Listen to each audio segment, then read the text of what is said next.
Saudara-saudaraku yang terkasih, selamat berjumpa di Renungan Harian di channel Katolik kita.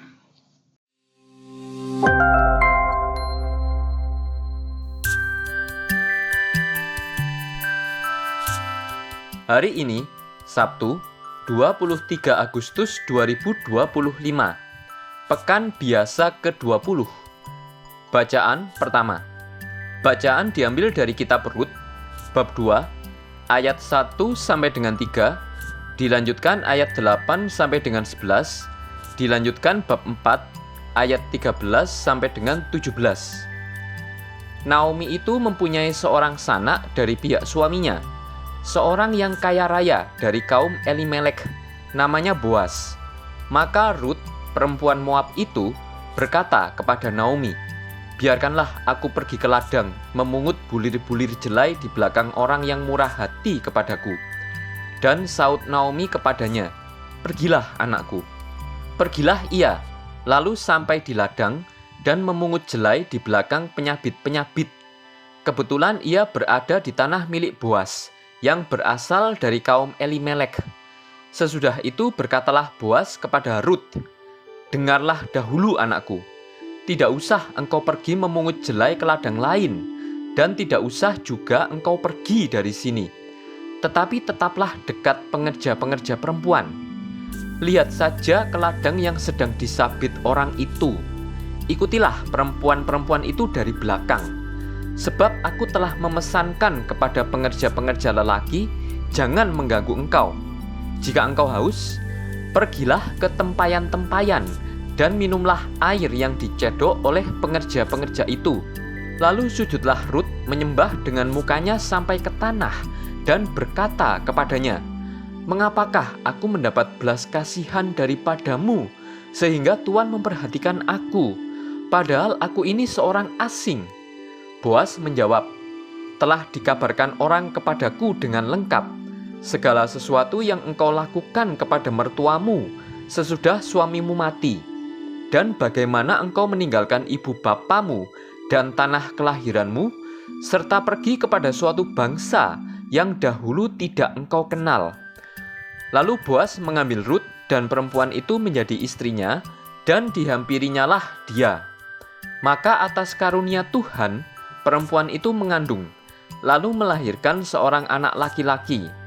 Sebab itu perempuan-perempuan berkata kepada Naomi, "Terpujilah Tuhan yang telah rela menolong engkau pada hari ini dengan seorang penebus.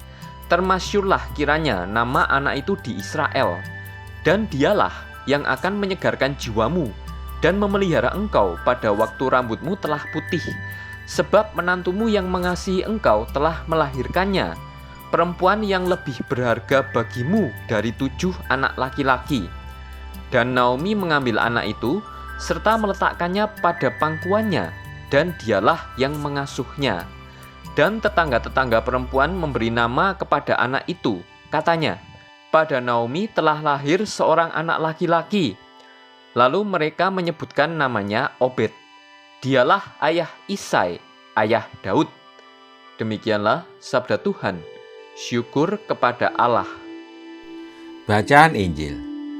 Bacaan diambil dari Injil Matius bab 23 ayat 1 sampai dengan ayat 12.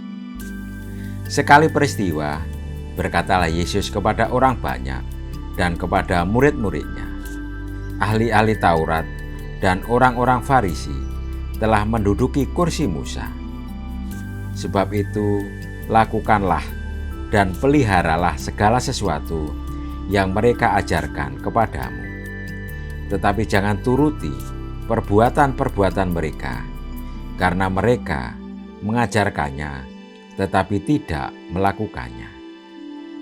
Mereka mengikat beban-beban berat, lalu meletakkannya di atas bahu orang, tetapi mereka sendiri sedikit pun tidak mau menyentuhnya. Semua perbuatan yang mereka lakukan hanya dimaksudkan untuk dilihat orang. Mereka memakai tali sembayang yang lebar dan jumbai yang panjang.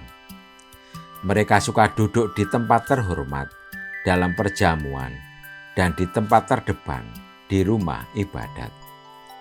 Mereka suka diberi hormat di pasar dan suka dipanggil orang rabi. Tetapi kamu, janganlah kamu disebut rabi. Tetapi kamu, janganlah kamu disebut rabi. Sebab hanya satu gurumu, dan kamu semua adalah saudara. Janganlah menyebut siapapun bapamu di bumi ini, karena hanya satu bapamu, yaitu Dia yang di surga. Janganlah kamu disebut pemimpin, karena hanya satu pemimpinmu, yaitu Mesias. Siapa saja yang terbesar di antara kamu, hendaklah ia menjadi pelayanmu. Siapa saja yang meninggikan diri, ia akan direndahkan.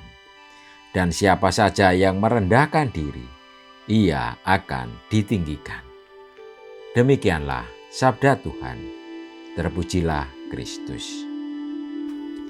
Saudara-saudaraku yang terkasih, Yesus mengecam ahli-ahli Taurat dan orang-orang Farisi karena apa yang mereka ajarkan tidak sesuai dengan praktik hidup mereka. Sekalipun mereka mempraktikkan ritual keagamaan, sesungguhnya tujuan utama mereka adalah supaya mereka dihormati dan dipuji sebagai orang yang saleh.